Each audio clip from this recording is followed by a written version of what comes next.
Alhamdulillahi Rabbil Alameen. Is the mic on? Sounds like it's on.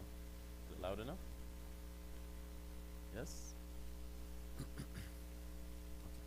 Bismillahir Rahmanir Rahim. Alhamdulillahi wassalatu wassalamu ala Rasulillah wa ala alihi wa sahbihi wa man wala. We begin with the name of Allah, God Almighty, asking for His help, for His blessings, and for His protection, for He's the Lord of mercy and grace. We praise Him and we ask Him to bless the Messenger Muhammad, to honor and compliment him, and to shower him with protection and grace, along with his family, his followers, his disciples and companions, and all those who take his way and follow his method. Last week we spoke about Mu'adh ibn Jabal in this part, in this series where we're discussing prophetic stories, illustrations of life from the events that took place in the life of the Messenger Muhammad, where we're trying to extract lessons that we can live by. As you noticed, we spoke about Mu'adh and we mentioned that Mu'adh is one of the personalities that come to appear in the life of the Messenger in Medina. And what we have to remember about Medina, or the Medinan era of the ministry of the Prophet, is that's when there was a community being established, a physical community. It was no longer individuals that are meeting in secret. They're meeting publicly, and they have a house of worship or a community center where they're constantly meeting. So I want to tie that background with what we have today. Again, the author here starts by mentioning that if you were to look at this man, Mu'adh, he's a young man with wide eyes. He looks handsome and he's tall. You could see brilliance shining from his eyes. You know, sometimes you can tell that someone is smart just by the way they look. We had British students in Medina when we were studying. When they say smart, they mean good looking. Doesn't mean intelligent.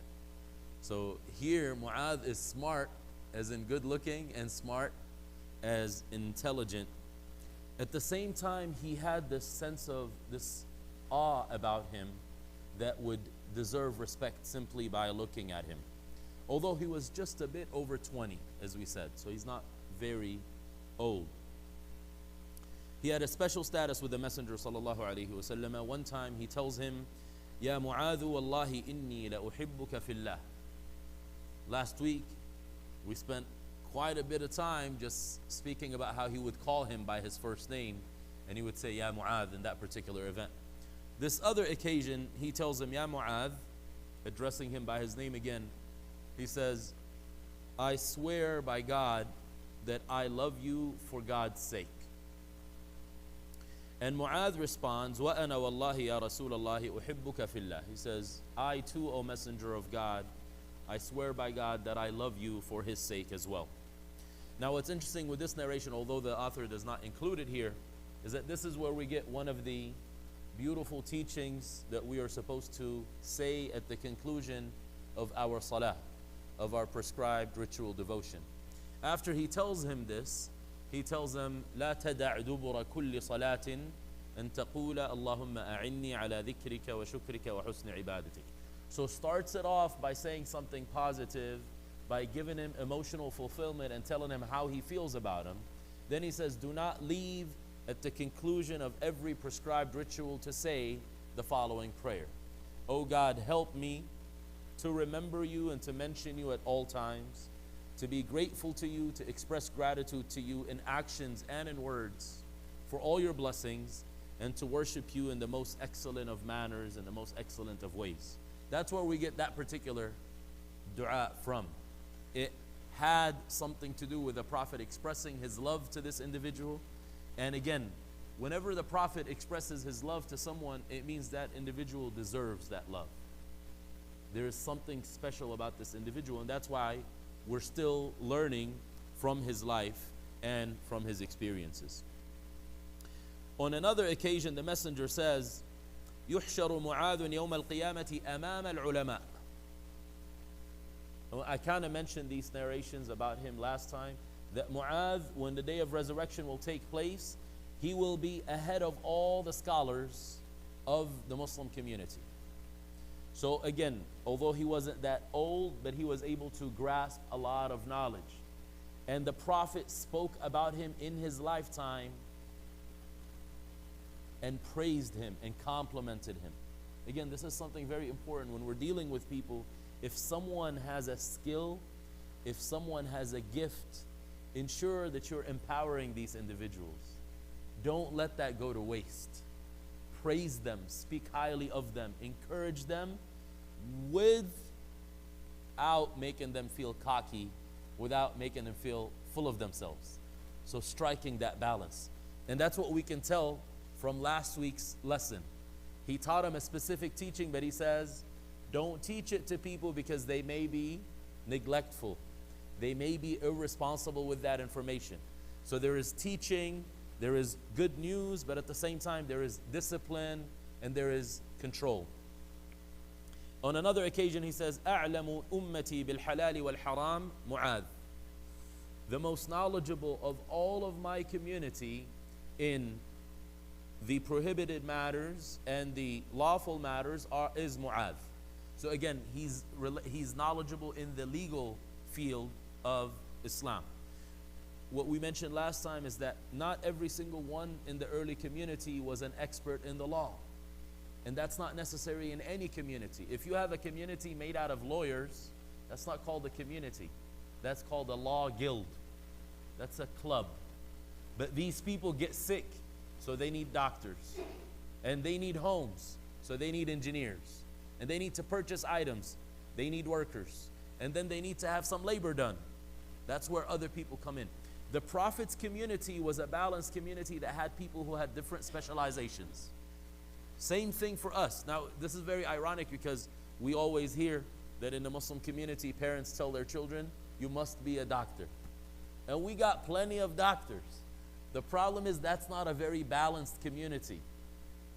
That's definitely a community that has a lot of money, but it's not balanced.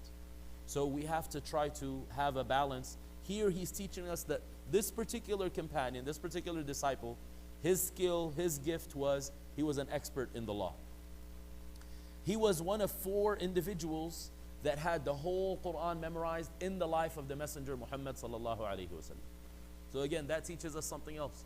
Not all the companions memorized the whole Quran. Some of them had small portions of it.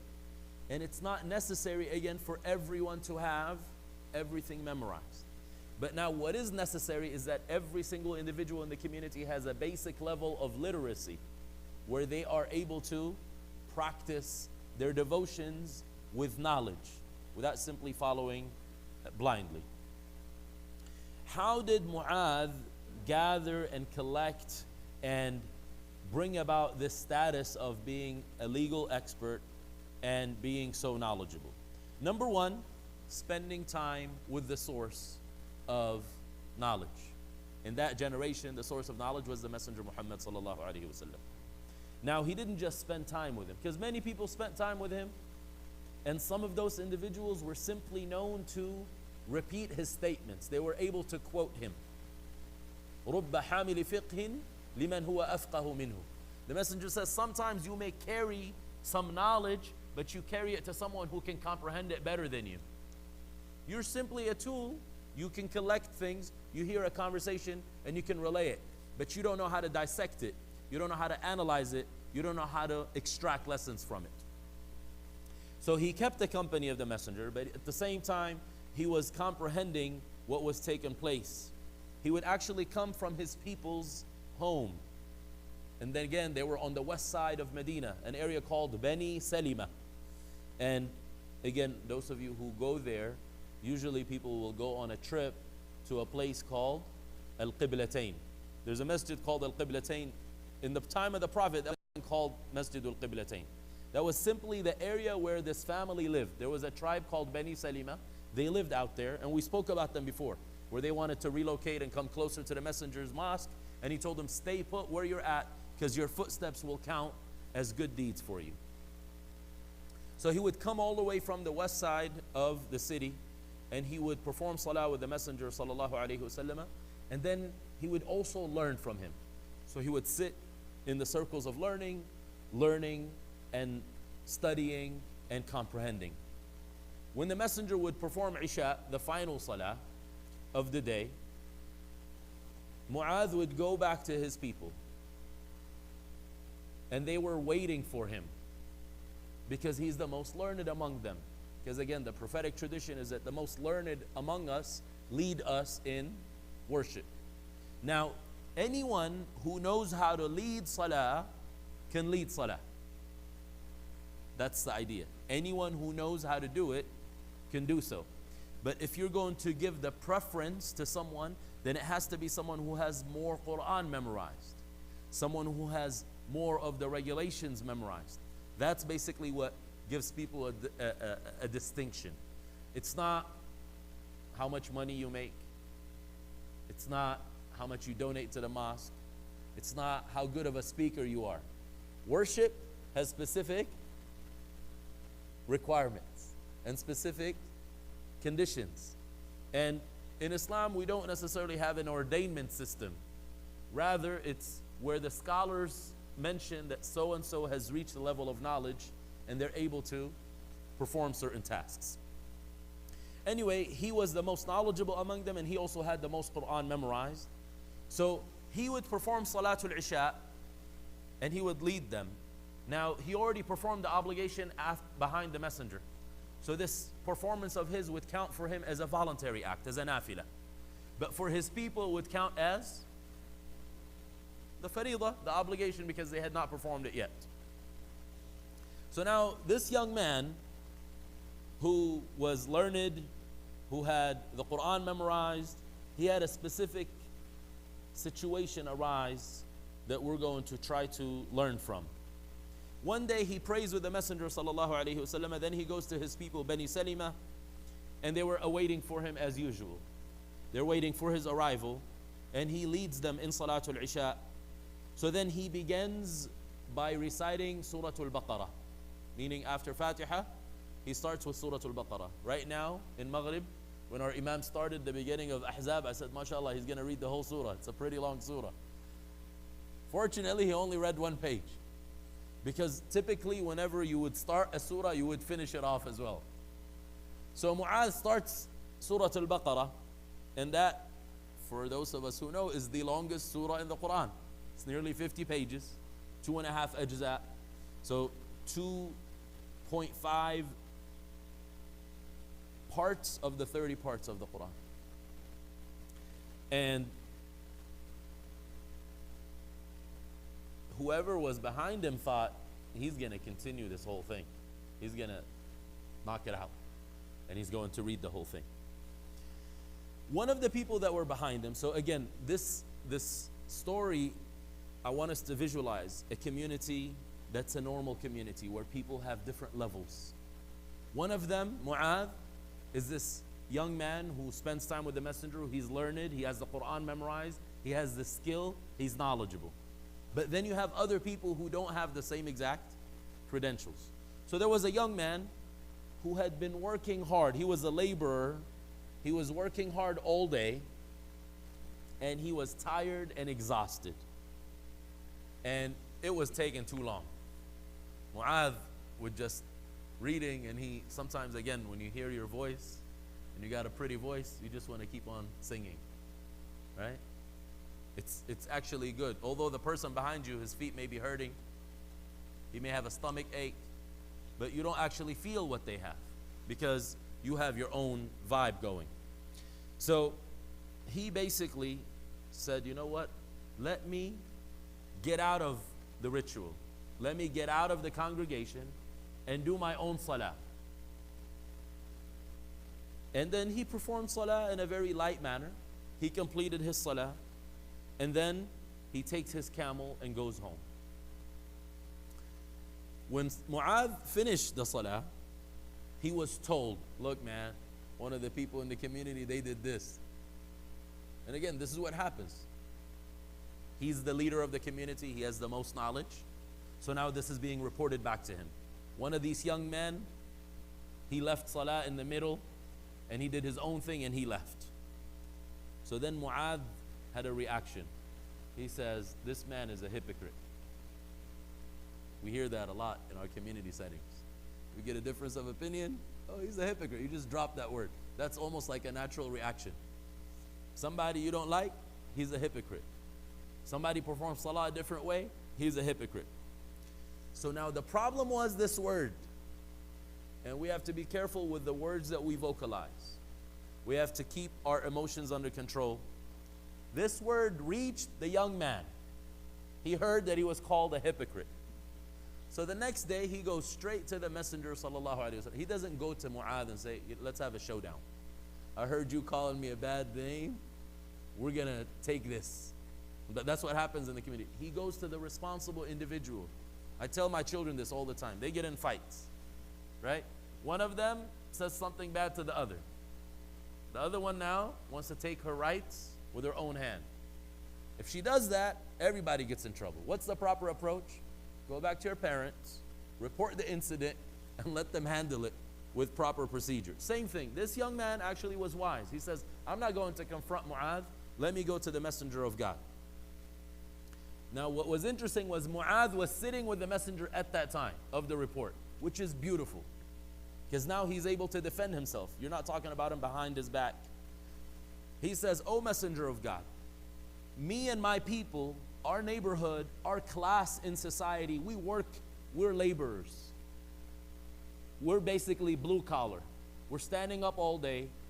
We are exerting effort. We are feeding our animals. We are watering our fields. And Mu'adh stays for so long with you, learning from you. And then he comes to us and he takes so long in salah. And yesterday he started reading Surah Al-Baqarah, so I felt exhausted. And I decided to just check out of salah with him and do my own salah. He claims I'm a hypocrite for that action.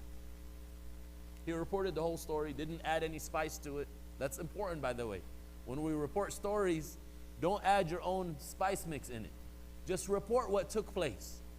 Don't say he spoke about my mother. Did Mu'adh speak about his mother? No, he just said, innahu munafiq. That's all he said. It was just one word. So the man goes back and just reports the same story. So then the Messenger sallallahu alaihi wasallam turns to Mu'adh, questioning him, and he says, Afattanun anta. And this is the title of today's chapter. And he repeats the same word. Afattanun anta.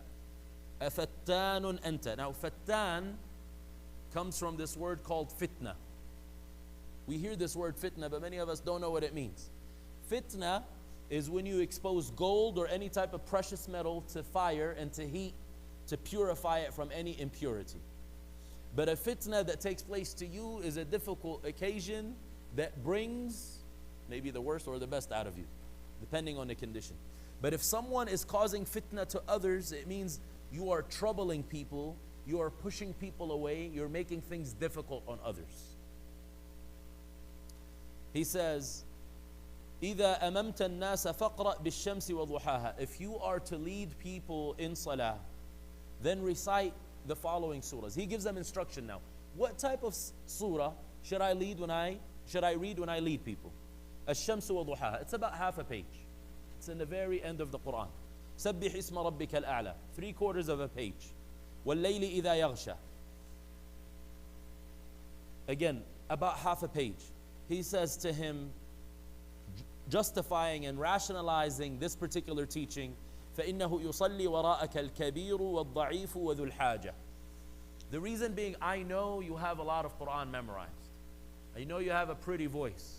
I know you learned a lot with me. I know you want to showcase that, and it's good to teach people that in its proper time and when the occasion presents itself. But he says, when you're leading people in this general salah, then recall that there is people behind you who are old in age, and there is people behind you who are weak, and there are people who may have needs, meaning they may have a limited period of time. They took 15 minutes out of their work schedule and they need to head back to work. So don't take 15 minutes in the prayer service. That's the idea.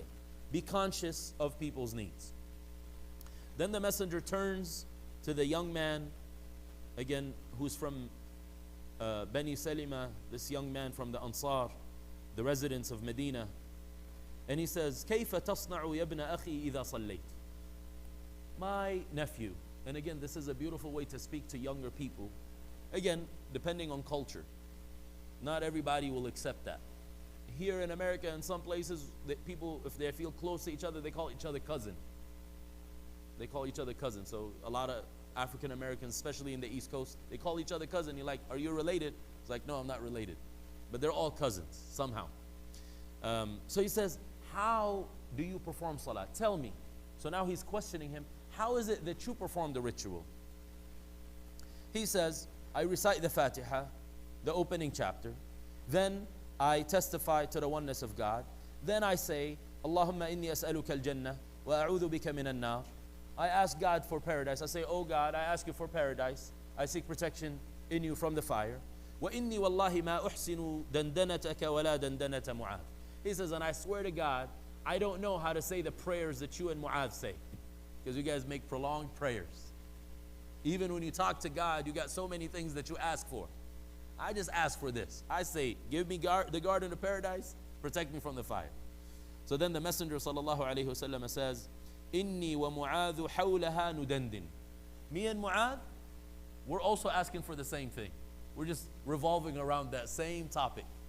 That's our ultimate, that's the prize. And they say, keep your eyes on the prize. We're asking for paradise, and we're seeking protection from the fire. Then the young man says, Mu'adh is going to know what's up when he gets back home. Now, when was this occasion? This is right before the Battle of Uhud. Right before the Battle of Uhud. Battle of Uhud is third year after the migration.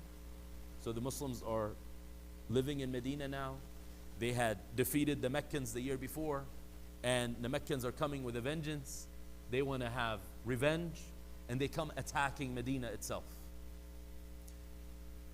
So the young man says, what was the young man accused of? Being a hypocrite. So then he says, Mu'adh will realize my status when Quraysh comes to battle.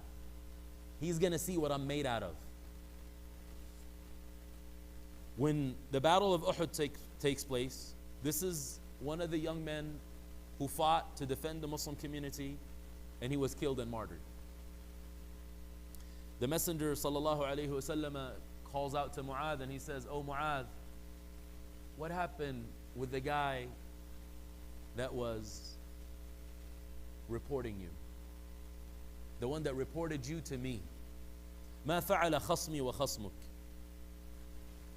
Mu'adh responds, Ya Rasulullah, صدق الله وكذبت استشهد. Mu'adh says he humbles himself, and that's the sign of someone who's truly learning.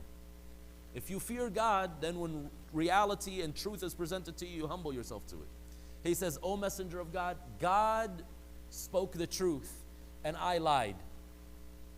That man was martyred in the battle. Why did he say I lied? Because he had claimed that he's a hypocrite. Hypocrites, in that battle specifically, by the way, that's the first instance where the hypocrites showcased their true colors.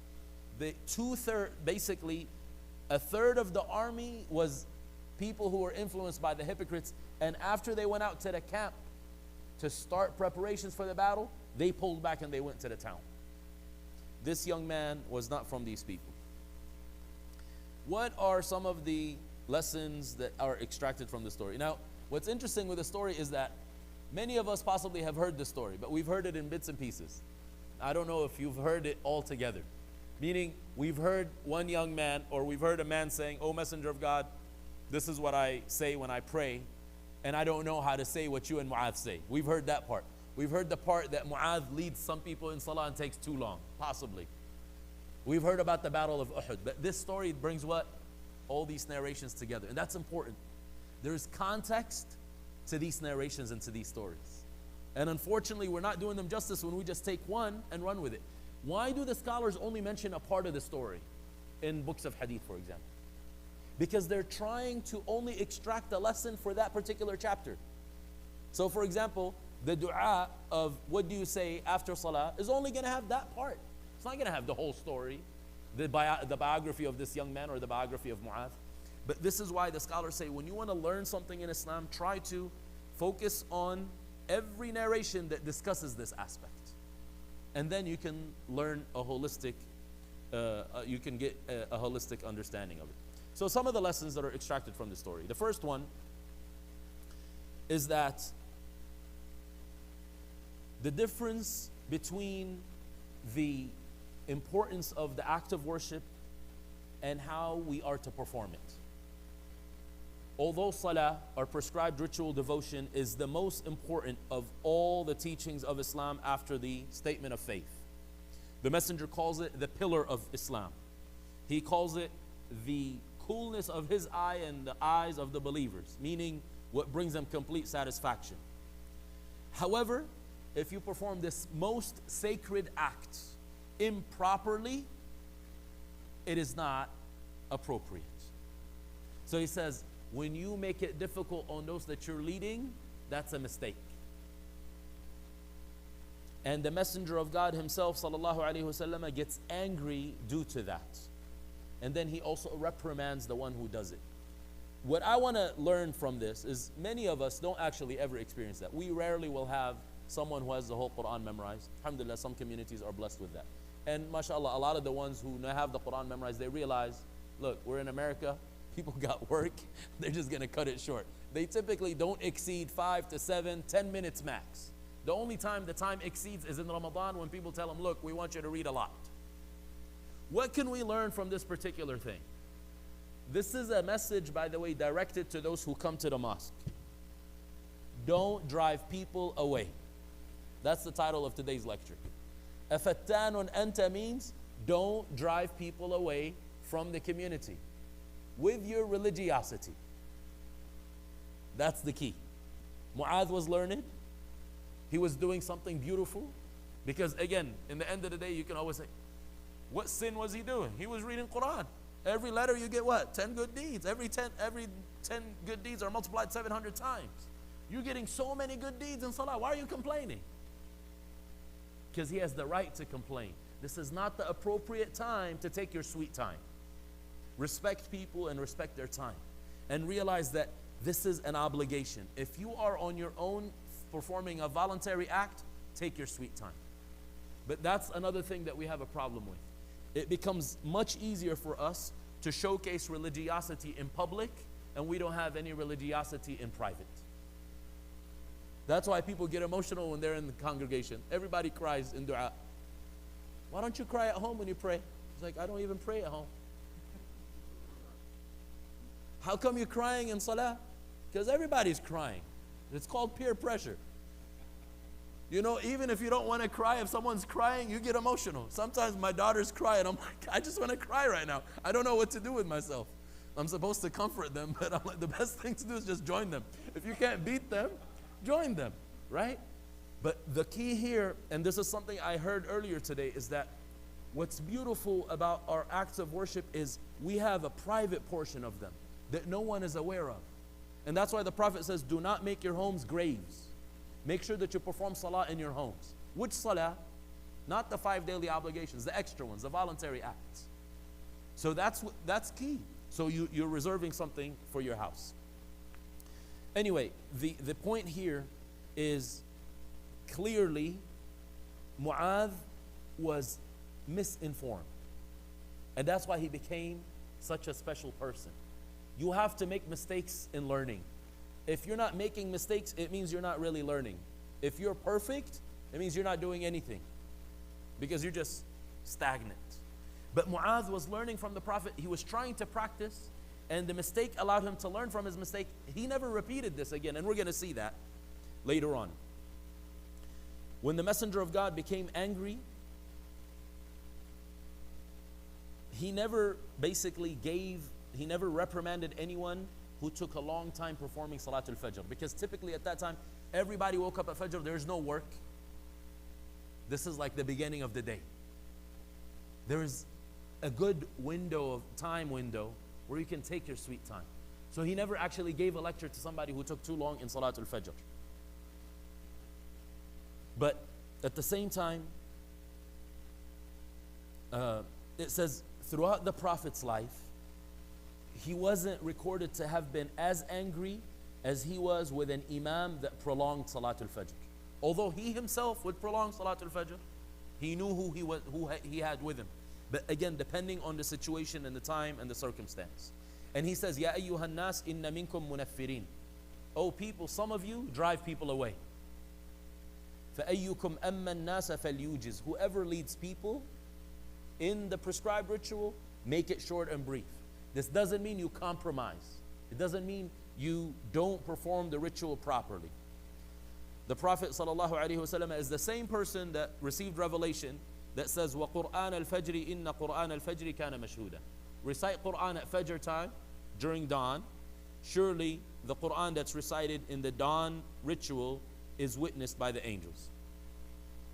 Another time, of course, we hear the Prophet reprimanding one of the closest people to him, a man by the name of Usama. Usama ibn Zayd was called Hibbu Rasulillah, the beloved of the Messenger of God. Zayd, by the way, is the young man that was adopted by the Messenger. And his nickname was Zayd ibn Muhammad. And then the verses that were recited at Maghrib, that basically abolished adoption in the sense of assuming someone to be your biological child, although they're not. You can be a foster parent, you can adopt someone, but don't give them your biological lineage. You can't do that because that's not appropriate. You got to attribute them back to their real fathers, if they are known. If they're not known, then you just say, he's my Mawla. He's related to me through association, not through blood ties. Usama ibn Zayd one time killed a man in battle. And we'll have a lesson about that. The man had says, La ilaha illallah, which spares your blood. Even in the middle of the battle, it spares your life. He was fighting in battle. And he was placed in this role and on this post by the messenger himself. But the Prophet was extremely angry with him. And he says, what are you going to do with this statement on the Day of Judgment? He says, I killed him because he was afraid. The only reason he said it is because of fear.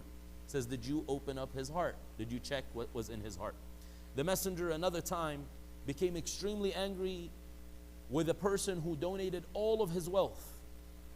So the messenger took that money and threw it back at this guy. And he says, يَأْتِي أَحَدُكُمْ بِمَالِهِ كُلِّهِ فَيَتَصَدَّقُ بِهِ وَيَتَكَفَّفُ النَّاسِ إِنَّمَا الصَّدَقَةُ عَنْ ظَهْرِ غِنَى. He says, one of you comes up here and donates all of his money and then starts begging people for money. He says, if you want to donate, you got to have riches. You got to be self-sufficient. You don't just give all your wealth and then become what? A liability on others. You have to donate wisely. You have to budget wisely. Although the Prophet ﷺ is the same person who says, As-sadaqatu burhan. Giving charity is an evidence for your faith. So now there is a balance here. The messenger is encouraging you to give charity, but he says don't be reckless with it. He's encouraging you to strive and struggle, but he says don't judge what's in people's hearts. He's encouraging you to lead salah and to perform it properly, but don't drive people away. So the point here again is there are merits, and this is the key, because I had multiple conversations, and it's typically people who are regular in the mosque. This is the type of stuff they come up with. They say, you know, the mosque is such an important place. So here, they know part of the story. Or this particular act of worship is so important. Again, part of the story. This is called Fadlu Sha'ira. This is a sacred rite that has special status with God. No doubt about it. But then how do you perform it? How do you apply it? That's key. That's key. So that's why when you perform and you apply, there is room for improvement and there is room for mistakes as well. And that's why the Prophet was able to critique and to guide and to showcase the correct method of performance. Now, the same thing here happens with many other good deeds. So the author is saying, just like some people take too long in leading people in salah, which is the most important action that we have in Islam, some people make great mistakes in deciding to wage war against the enemies of the Muslims. You're supposed to defend your lands. You're supposed to raise the banner of Islam. But when you do so recklessly, what happens? Application. You destroy yourself and you destroy so many other innocent bystanders. And that's very important, and we have to call it out. Because that's what people say. They're like, but, we're fighting the enemies. That's not your job right now. That's not the way to do it. Just remember this example. Person's leading, he says, but I'm only reciting Quran. It's the speech of God. That's not how you recite Quran when you lead people. Let's say we're having a lecture right now, and a brother or a sister comes and they decide to practice a Quranic recitation in the middle of our lecture. I'm talking, you guys are listening, and someone sits here. In fact, they bring another chair and they start reading out loud. أعوذ بالله من الشيطان الرجيم بسم الله الرحمن الرحيم. Would you guys get angry? Or would you say, it's the speech of God. How can you get angry? Thank you so much for breaking our class, right? Because we were just bored to death. We didn't come here on purpose, intentionally. We came to listen to you, right? So it's not the virtue of the deed, rather it's the proper way of applying the deed. That's something extremely important. He says, some people make the mistake of commanding good or forbidding evil. And that happens quite a bit in the mosque. You may see somebody with a mistake. Recently, a sister told me, yesterday. So this sister just recently embraced Islam. A few weeks ago, she goes to the mosque and she takes her mother with her. Her mother is Catholic. This is the first time the mother goes to a mosque. She takes her on Friday. You know how Friday is, right? So the mom did not have a scarf on. So a lady came and volunteered a scarf. Here, sister, I have something for you. Is there anything wrong with covering? No. But that's not the way you do it. Now, I have other stories where somehow you'll be in the mosque and someone throws a sheet on you. All of a sudden you notice yourself being draped, like with a curtain. So performing the deed has specific prescription. Sometimes people will do something that causes others to run away from the religion. Sometimes they're given a lecture, or they're preaching, or they're teaching. But they're so awful in doing it that it runs people away. Always remember the Prophet's words, أَفَتَّانٌ أَنْتَ. Are you causing people to run away? Are you pushing people away? So he says, making mistakes in establishing the ritual acts of worship is something that we should expect to take place. All these examples that we give, this is not to say that these things are not going to, they will take place and they will continue to take place. Because we're not awaiting for the community to all be messengers of God. We're all humans, so we are going to make mistakes, even if we have good intentions. People in the community are not angels. However, the proper approach is that when a mistake is made, it should be corrected properly. So let's say I lead people in salah and I take too long. I can't use the example and the rationale because, again, some people, what they do is they use religious evidence for the mistake that they make. So he says he leads people in long salah, and then he says, وَإِنَّهَا لَكَبِيرَةٌ إِلَّا عَلَى الْخَاشِعِينَ. He describes salah and he says, salah is a big deal. The only ones who can handle it are those who fear God. What are you implying? The ones who complain don't fear God, right? Meaning, I'm holier than thou. That's what they say. I am more righteous than you are. He says, some people, when they make mistakes in deciding to wage war or fight and have combat, they start quoting a hadith. But Allah says, fighting has been established about, it is a command of God. You have to fight in certain circumstances. So using quotes out of context, misquoting the religion. Some people, when they forbid the evil and they're told, that wasn't really the proper approach, they say, but if I don't forbid the evil, the ship of the community will drown. Because that was the example the messenger gave to forbidding evil. He says it's like a group of people that went on a ship, and some went on top of others, like it had 2 decks. And the ones on the bottom, every time they got thirsty, they would go up and get some water. But then they said, you know what? We want to cut through the chase. We don't want to bother the people on the top deck. So let's just put a hole in the ship, and whenever we want water, we can just grab the water straight from the ocean. And the messenger of God says, if the people on the top of the deck left him alone, everybody would have drowned. And he gave that as an analogy to stop people when they're doing something evil. But it's not appropriate to use that if you're stopping people in the wrong way. So that's why the scholars say the criterion for forbidding the evil is that you don't bring about a worst evil. What's the worst evil? So let's have an example of a worst evil. Somebody is performing salah and they're making a mistake in salah, but they're doing salah. You go to them in a rude manner and you say, you're making a mistake. So he says, you know what? Forget you. I'm never doing salah again. What did you achieve? A worst evil. But you come to him with a proper approach and you say, you know, let's read something about how to perform salah properly in an indirect way. You choose the right time when the person is feeling good. You have a conversation with him, you get to know him or her. So basically, we should not misquote texts from the Quran and the prophetic tradition, although these texts are speaking about the virtues and the merits of good deeds, and putting them in the wrong way because we are justifying our own mistakes. The Messenger of God actually showed us how to correct the mistake. He says, do you wish to run people away? He asked them a question in a very kind fashion. And then the other instance, he says, oh people, he didn't name the person explicitly, and that was a beautiful prophetic tradition. Let's say I know someone, remind me of your name? Muhib.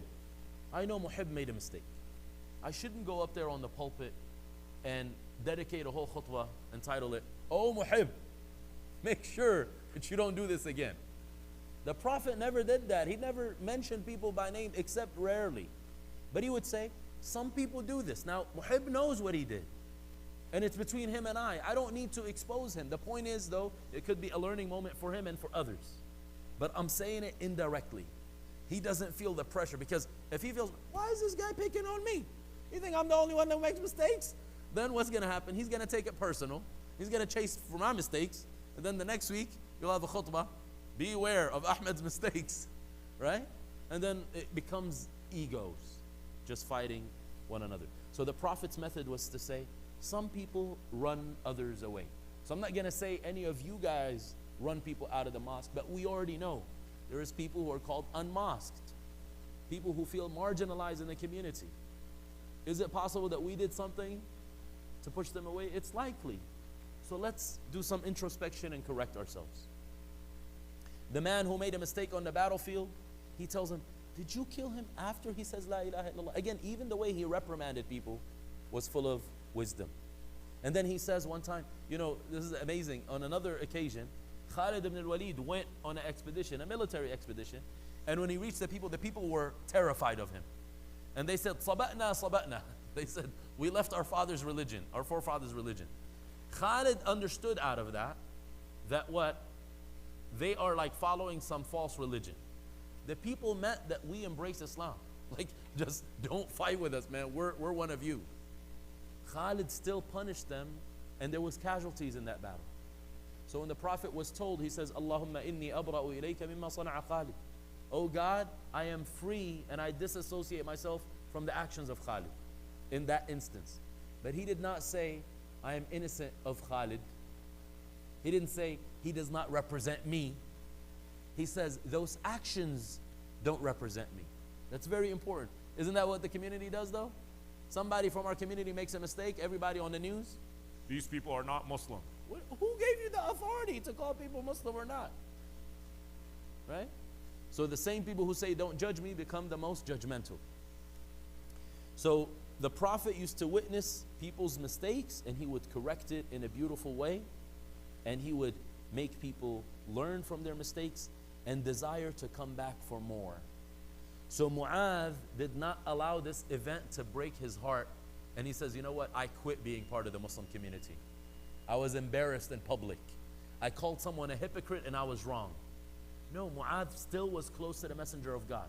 He sent him to Yemen, and then after the Prophet's death, he went to Sham. What was the point behind that? He still felt empowered. And those learning experiences did not take away from his status. He was still the most learned, and he was still a scholar. We have another narration which is very important, and I wish we can have this in every certain in the front of us, in our faces, our eyes. I don't want to advocate for putting posters in the mosque, especially with narrations, but this is a huge teaching. It says that Umar ibn al-Khattab, one time on the pulpit, he tells the people, "Oh people, do not make people hate God. Don't make God hated to people through your actions. لا تبغضوا الله إلى عباده." And that's what we do quite a bit of times.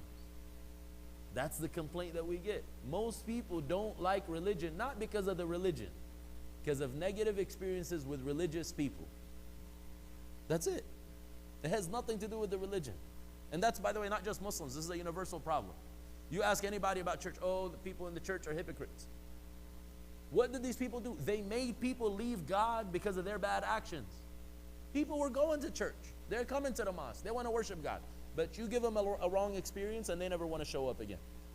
قَالُوا كَيْفَ ذَاكَ أَصْرَحَكَ اللَّهُ. So the people question him. He's like, how are we going to make people hate God? And they said they felt strange with this particular statement. He says, يَكُونُ أَحَدُكُمْ إِمَامًا فَيُطَوِّلُ عَلَى الْقَوْمِ حَتَّى يُبَغِّضَ إِلَيْهِمْ مَا هُمْ فِيهِ. He says one of you is leading people in worship, and then he takes so long that people feel terrible about what they're engaged in.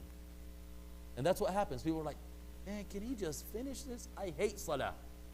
You hear this from young people, especially when your parents force you to do tarawih. The kid doesn't do salah regularly. He does not do the 5 daily salah, which take 5 minutes each. And you bring him in Ramadan and force him after eating dinner to stand for 2 hours. What do you think his experience is? He hates it. She hates it. And they're like, we start complaining. Why are they outside? Because they're not used to this. You can't even stand up. How are they going to stand up? So again, being careful of not making people hate God and hate worship because of our unwise application of the teachings. So the author says, we say today, may Allah have mercy on the leader of the believers, Umar. How many people have we made hate God because of our bad application?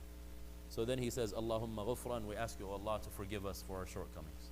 So again, the lesson for all of us is to try our best to make people fall in love with God and with worship, and to stay away from anything that's going to make people hate God and hate worship. Allahumma a'inna ala dhikrika wa shukrika wa husni ibadatik. We ask you, Allah, to help us to remember you and to mention you at all times, to be grateful to you for all your blessings, and to show gratitude in words and in deeds, and to worship you in the best of ways, in the most excellent of manners, on your terms. Allahumma أرنا الحق حقا وارزقنا اتباعه وأرنا الباطل باطلا وارزقنا اجتنابه ولا تجعله ملتبسا علينا فنضل. Show us the truth as truth and allow us to follow it. Show us falsehood as falsehood and keep us away from it. And don't make it ambiguous for us where we will be led astray. Allahumma atina fi dunya hasana wa fil akhirati hasana wa qina adhab an-nar. We ask you, Allah, to give us the best of this life, to give us the best of the next life, and to protect us from the fire. Allahumma inna nas'aluka ridaka wal jannah وما قرب إليها من قول وعمل ونعوذ بك من سخطك ومن النار وما قرب إليها من قول وعمل. We ask you, Allah, for your pleasure and for paradise and everything that draws us close to it. We seek your protection from the fire and from your anger and anything that draws us close to them. اللهم إنا نسألك حبك وحب من يحبك وحب عمل يقربنا إلى حبك. We ask you, Allah, to be beloved by you, to love you and to be beloved by you. We ask you to love those that you love and those that have loved you properly. We ask you to love those righteous actions that will allow us to gain your love and your favor. We ask you, Allah, to help us to implement the teaching of today, not to push people away and not to drive people away from God or from religiosity, not to drive people away from religious experiences because of our bad application. We ask you to grant us the wisdom that you granted Mu'adh, and we ask you to help us to follow the teachings of our Messenger Muhammad when we see people making mistakes, correcting them with mercy and with grace, correcting them with compassion and with empathy, and helping them see the truth and the right way without hurting their feelings and without breaking their hearts. اللهم صل على محمد وعلى آل محمد كما صليت على إبراهيم وعلى آل إبراهيم إنك حميد مجيد. اللهم بارك على محمد وعلى آل محمد كما باركت على إبراهيم وعلى آل إبراهيم إنك حميد مجيد. We ask you, Allah, to bless the Messenger Muhammad, to honor and compliment him, to elevate his mention and rank, and to shower him with protection and grace, along with his family and his righteous followers, as you did with Ibrahim, his family and righteous followers in the past. Surely you're the one that deserves all the praise, and you're the one with the most glory and the most honor. سبحانك اللهم وبحمدك أشهد أن لا إله إلا أنت أستغفرك وأتوب إليك. God Almighty is far above any imperfection. We testify that He's the only one deserving of worship. We praise Him, we seek His forgiveness, and we repent to Him. Wassalamu alaikum wa rahmatullahi wa barakatuh. Adhan, please. Who's our